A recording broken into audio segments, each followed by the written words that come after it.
चंद्रयान-3 बुधवार 6:04 पर सुरक्षित लैंडिंग के साथ भारत बना विश्व में ऐसा करने वाला चौथा राष्ट्र।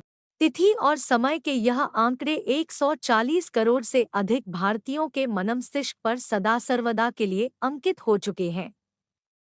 इसरो के दृढ़ संकल्प और वैज्ञानिकों के अथक प्रयासों का सुपरिणाम है कि 41 दिन लंबी यात्रा व दिल की धड़कन बढ़ा देने वाली लैंडिंग प्रक्रिया के बाद अंततः चंद्रयान-3 मिशन से भारत चांद पर पहुंचने में सफल रहा।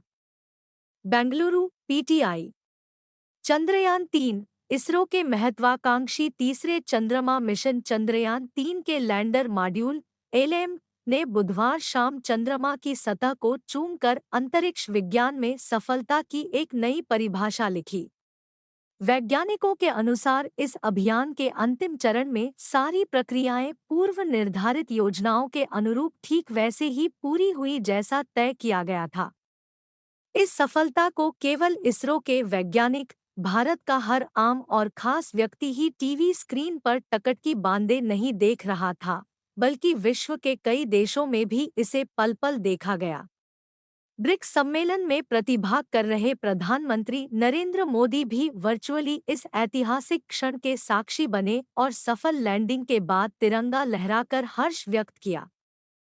इस मिशन पर 600 करोड़ रुपए का खर्च आया है। अब तक अमेरिका, तत्कालीन सोवियत संघ, रूस और चीन ने चंद्रमा की सतह पर लैंडर उतारे हैं, लेकिन एक भी देश चंद्रमा के दक्षिणी ध्रुव पर नहीं पहुंच सका है। रूस का लूना 25 स्पेसक्राफ्ट बीते सप्ताह ही चंद्रमा पर उतरने से पहले क्रैश हो चुका है। रूसी अंतरिक्ष एजेंसी रोसकोस्मोस ने सफल लैंडिंग पर भारत को बधाई दी है। ऐसे हुई सॉफ्ट लैंडिंग। लैंडिंग प्रक्रिया के अंतिम 20 मिनट को इसरो ने भयभीत करने वाला समय बताया। शाम 5:44 बजे लैंडर के उतरने की प्रक्रिया आरंभ हुई। इसरो अधिकारियों के अनुसार चांद की सतह से 6.8 किलोमीटर की दूरी पर पहुंचने पर लैंडर के केवल 2 इंजन का प्रयोग हुआ और बाकी 2 इंजन बंद कर दिए गए। इसका उद्देश्य सतह के और करीब आने के दौरान लैंडर को रिवर्स थ्रस्ट, सामान्य दिशा की विपरीत दिशा में धक्का देना, ताकि लैंडिंग के बाद गति कम की जा सके, देना था। चांद की सतह के करीब पहुंचने के क्रम में लैंडर ने अपने सेंसर और कैमरों का इस्तेमाल कर चांद की सतह की जांच कर सुनिश्चित किया कि कहीं कोई बाधा तो नहीं है। 14 चंद्र दिवस पर अध्ययन करेंगे लैंडर और रोवर। अधिकारियों के अनुसार सॉफ्ट लैंडिंग के बाद रोवर प्रज्ञान अपने एक साइड पैनल का उपयोग करके लैंडर के अंदर से चंद्रमा की सतह पर उतरेगा। इसरो के अनुसार चंद्रमा की सतह और आसपास के वातावरण का अध्ययन करने के लिए लैंडर और रोवर के पास एक चंद्र दिवस, पृथ्वी के लगभग 14 दिन के बराबर का समय होगा। हालांकि वैज्ञानिकों ने दोनों के एक और चंद्र दिवस तक सक्रिय रहने की संभावनाओं से इनकार नहीं किया है। 4 पहियों वाले लैंडर और 6 पहियों वाले रोवर का कुल वजन 1752 किलोग्राम है। लैंडिंग को सुरक्षित बनाने के लिए लैंडर में कई सेंसर लगाए गए। इनमें accelerometer, altimeter, Doppler velocimeter, inclinometer, touchdown sensor और कैमरे शामिल है।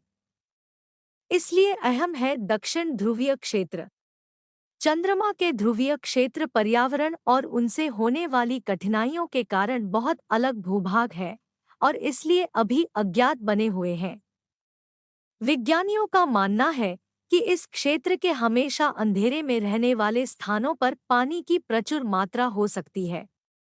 इसी कारण चंद्रमा के दक्षिणी ध्रुव पर उतरना बहुत अहम माना जाता है। यहाँ जमी बर्फ से भविष्य के अभियानों के लिए ऑक्सीजन, ईंधन और पेयजल मिलने की संभावना भी है। पूरे देश ने देखा ऐतिहासिक क्षण।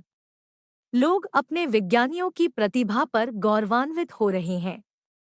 इसरो की वेबसाइट, यूट्यूब चैनल और फेसबुक पेज के साथ दूरदर्शन के राष्ट्रीय चैनल पर इस ऐतिहासिक घटना का प्रसारण हुआ, जिसे देश के कोने-कोने में स्कूलों, कॉलेजों में भी दिखाया गया। कई स्थानों पर पूजावन हुए। चंद्रयान-3 मिशन की सफलता की प्रार्थना की गई। यूट्यूब पर लैंडिंग को करीब 70 लाख लोगों ने देखा।